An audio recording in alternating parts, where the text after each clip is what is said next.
There's a company out there that made over $2 billion last year. Not from selling phones, not from software, not from anything you'd ever put in a business textbook. They made it from renting out human beings. And here's the part that'll actually mess with your head.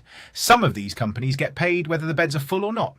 Imagine your landlord forcing you to pay rent even if you moved out. That's a real clause in real government contracts worth hundreds of millions of dollars a year. One company's profits jumped almost 70% in a single year. Not 7%, 70. And on an actual investor call, grown adults in suits complained that the government wasn't locking up enough people to hit their revenue targets. I know how that sounds. Like some conspiracy theory you'd scroll past on your feed. It's not. This is all public. These companies are publicly traded. Their earnings calls are on the record. Their lobbying spend is filed with the government. And their stock tickers are sitting right there on your trading app next to Apple and Tesla. I pulled the actual numbers in the real revenue, the real contracts, the real filings. So nothing in this video is a guess. So stick with me, because I'm about to walk you through exactly how this machine works, how a prison cell turns into a line item on a balance sheet, how lobbying money quietly turns into government funding, and how that funding turns right back into profit. And by the end, you're going to understand a business model so quietly brilliant and so deeply uncomfortable that you'll never look at the words private prison the same way again. Let's rewind, because to understand how weird this business is today, you need to know it didn't start as some evil master plan. It started as a pitch. Back in the early 1980s, America had a problem. Prisons were overcrowded, crime rates were up, and state budgets were stretched thin trying to keep up. Building new prisons is expensive, and running them is even more expensive, like staff, food, healthcare, maintenance, all of it forever. So when a company showed up with a different offer, a lot of state governments listened. The offer was simple. Let us build the prison, let us run it. You just pay us a set amount per prisoner per day. No upfront construction costs for the state, no long-term staffing headaches, just a bill that comes in every month like a utility payment. It sounded like a no-brainer. That company was called Corrections Corporation of America. You know them today by a different name, CoreCivic. And in 1983, they became the very first company in the United States to build and operate a private prison.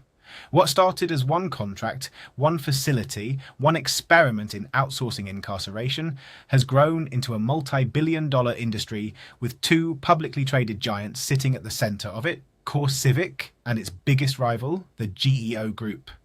40 years later, that simple idea from the 80s is now one of the most quietly profitable business models in America. And to understand why, we need to talk about how the money actually moves. Here's the easiest way to think about it. Imagine a hotel that gets paid per guest per night. The more rooms filled, the more money the hotel makes. Private prisons work almost exactly like that, except instead of per guest per night, it's per inmate per day. This is called a per diem rate, and it's the foundation of basically every contract in this industry. The math is stupidly simple once you see it. Number of people in the facility, multiplied by the daily rate the government agreed to pay, multiplied by 365 days a year. That's the revenue. No advertising budget, no customer acquisition cost, no seasonal slowdown, just a contract and a bed count. But here's where it stops looking like a normal hotel and starts looking like something else entirely. A lot of these contracts include something called an occupancy guarantee. Sometimes people call it a lockup quota. It basically says the state agrees to pay for a certain percentage of beds being full, say 80, 90, sometimes even higher, whether or not that many people actually get sent there. Think about what that actually means. Imagine if your landlord had to pay you rent even after you moved out just because you signed a lease that guaranteed occupancy. That's the deal on the other side of this table. It flips the entire risk equation. In a normal business, if demand drops, revenue drops with it. Here, in a lot of these contracts, revenue is locked in regardless of demand. That's not just a business model, that's about as close to a guaranteed income stream as you'll find anywhere in the private sector. And it's why investors have historically found this industry so attractive. All right, let's stop talking in theory and put actual numbers on the table, because the scale of this is where it really hits. In 2025, GEO Group brought in $2.63 billion in total revenue. Their net income, meaning actual profit after expenses, came out to $120.1 million, which was roughly an 8% jump in revenue and an 18% jump in profit compared to the year before. That's not a company scraping by, that's a company growing. CoreCivic's numbers are honestly even more dramatic. Their 2025 profits hit $116.5 million, a nearly 70% increase from the year before. Not 7%, 70%, and they're not slowing down. The company is projecting another $147 to $157 million in net revenue growth heading into 2026. Put those two companies together and you're looking at a combined $4.8 billion in revenue in a single year from two companies that, between them, control the vast majority of private prison capacity in the entire country. And roughly 8% of every state and federal prisoner in America right now is being held in a facility run by a private company, not the government. And here's the detail that tends to surprise people the most. Both of these companies are publicly traded. GEO Group trades under the ticker GEO. CoreCivic trades under CXW. You could pull up a trading app on your phone right now, type in 3 letters and buy a piece of this industry the same way you'd buy shares of Amazon or Coca-Cola. Making $2.6 billion in revenue is one thing. Turning that into actual profit is a completely different challenge, and that comes down to controlling costs. Every business, whether it's a coffee shop or a prison operator, has to manage what it spends in order to protect its margin. This is where the strategy gets a lot more specific.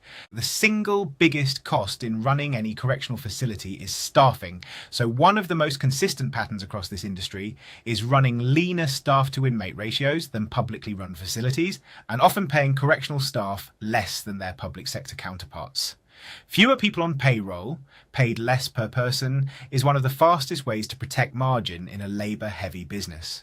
On top of that, companies tend to tightly manage spending on things like food service and inmate healthcare. Two categories where costs can balloon quickly if left unchecked. Every dollar saved in these areas flows almost directly down into the bottom line. Because remember, the revenue side of the equation is basically locked in through those per diem contracts and occupancy guarantees we just talked about. When your revenue is predictable, your entire profit strategy shifts toward one thing: control the costs. This is genuinely the same logic any efficient company uses. The difference is, the product here isn't a service or a good. It's the daily care of human beings, which is exactly why cost-cutting decisions in this specific industry carry a different kind of weight than they would at, say, a fast food chain. And now here's where the business model gets a lot more strategic than just fill the beds and cut costs. These companies don't sit around waiting for contracts to come to them. They actively work to make sure the pipeline of contracts keeps flowing. And one of the tools they use is lobbying. In 2024 alone, GEO Group spent $1.38 million lobbying the federal government. CoreCivic spent $1.77 million. A large chunk of that spending was aimed at one specific target: the appropriations bill that funds the Department of Homeland Security, which includes the budget for Immigration and Customs Enforcement, or ICE. Stay with me here, because this is where the loop closes. The companies spend money lobbying for more funding toward detention and enforcement. That funding gets approved. That funding turns into new government contracts. Those contracts turn into revenue, and a portion of that revenue gets spent lobbying for the next round of funding. It's not a conspiracy. It's not hidden. It's all publicly filed and completely legal. It's just a closed loop, and once you see it, it's genuinely hard to unsee. If there's one section of this video that shows exactly how fast this business can move, it's this one. Because right now, the fastest growing part of both companies' business isn't state prisons at all. It's immigration detention. Let's look at CoreCivic first. In the fourth quarter of 2025 alone, their revenue from ICE contracts more than doubled compared to the same period the year before, jumping from $120.3 million to $244.7 million. That's not gradual growth, that's a business unit essentially doubling in 3 months. GEO Group's story is just as dramatic. In 2025, they secured approximately $520 million in new or expanded contracts, the largest single-year growth in the company's entire history. That included brand new ICE facilities coming online, expanding their detention capacity by thousands of beds, and none of this happened by accident. In 2025, the US government passed a massive funding package, around $170 billion for immigration enforcement and border security, and $45 billion of that was earmarked specifically for expanding detention capacity. When that kind of money gets allocated, companies whose entire business model is running detention facilities are directly, immediately positioned to benefit. And here's the moment that honestly says more than any statistic could. On an actual investor earnings call in 2025, someone on the call expressed frustration, not that detention numbers were too high, but that they weren't high enough. Investors had been expecting detention levels to hit around 100,000 people. The real number was a little over 70,000. Take a second and actually sit with that.